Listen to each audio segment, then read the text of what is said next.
Кримський міст у вогні? На жаль, ще ні. Але вибори кримського папи, вочевидь, відбуваються не за планом. По обіді переправу затягнуло і білим, і, що особливо приємно, густим чорним димом.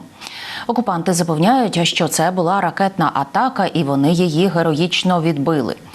Про роботу кримської ППО, яку так люблять знімати на відео усі охочі, і про вже нову хорошу традицію – падіння російських літаків саме у той день, коли на мосту квітне нова бавовна.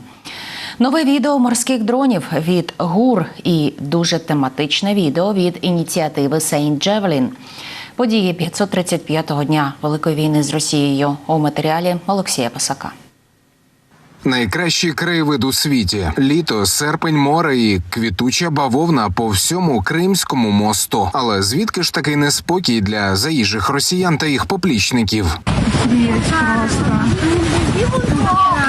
Від обіду суботи окупанти переривають пляжний сезон на чергову серію скавчання. Кажуть, незаконно споруджену переправу через Керченську протоку атакували ракетами. Але їх, звісно, збила протиповітряна оборона. А густий дим на мосту – це спеціально створена димова завіса. Очевидці загадкових подій не настільки впевнені в роботі російської ППО. 4 попадания, да, мост.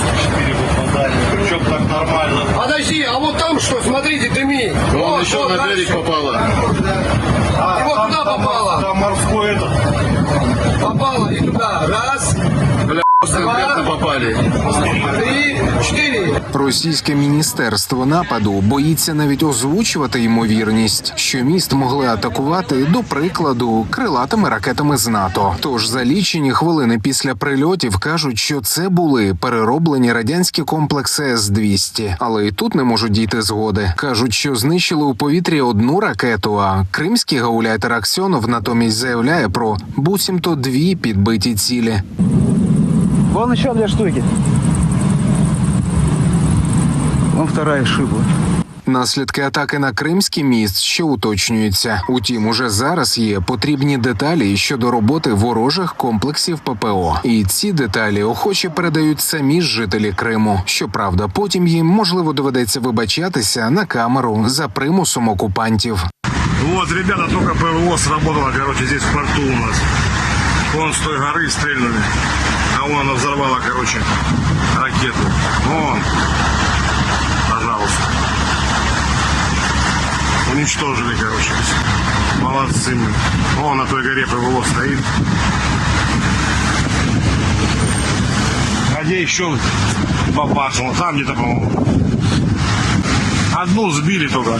Извиняюсь за свои действия в съемках ПВО.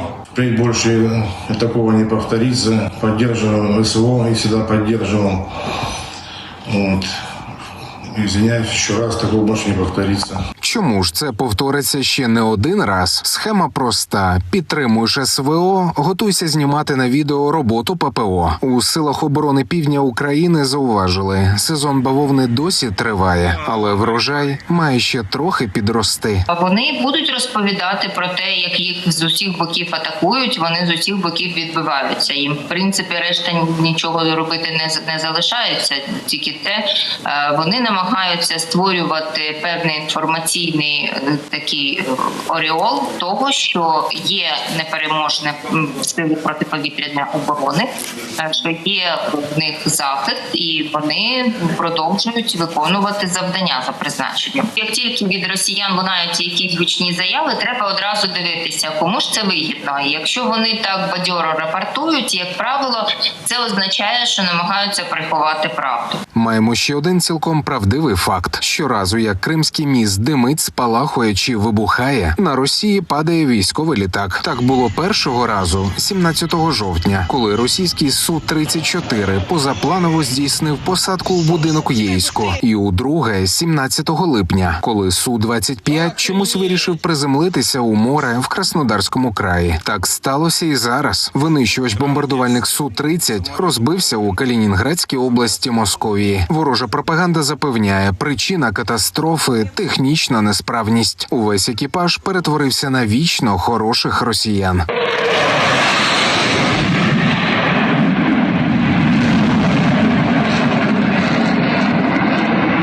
Ворог падатиме з неба, горітиме на мостах і тонутиме у морі. У головному управлінні розвідки продемонстрували підбірку унікальних кадрів полювання на окупантів в українському Чорному морі. Це наше море, і воно ніколи не стане російським.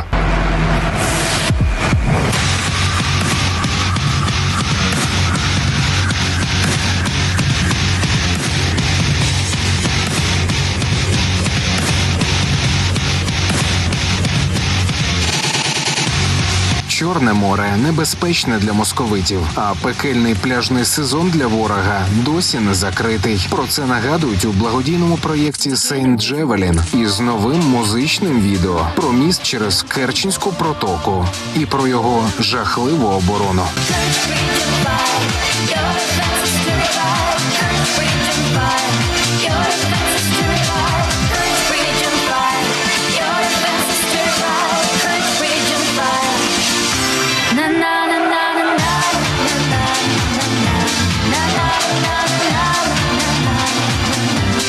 Олексій Пасак, 5 канал.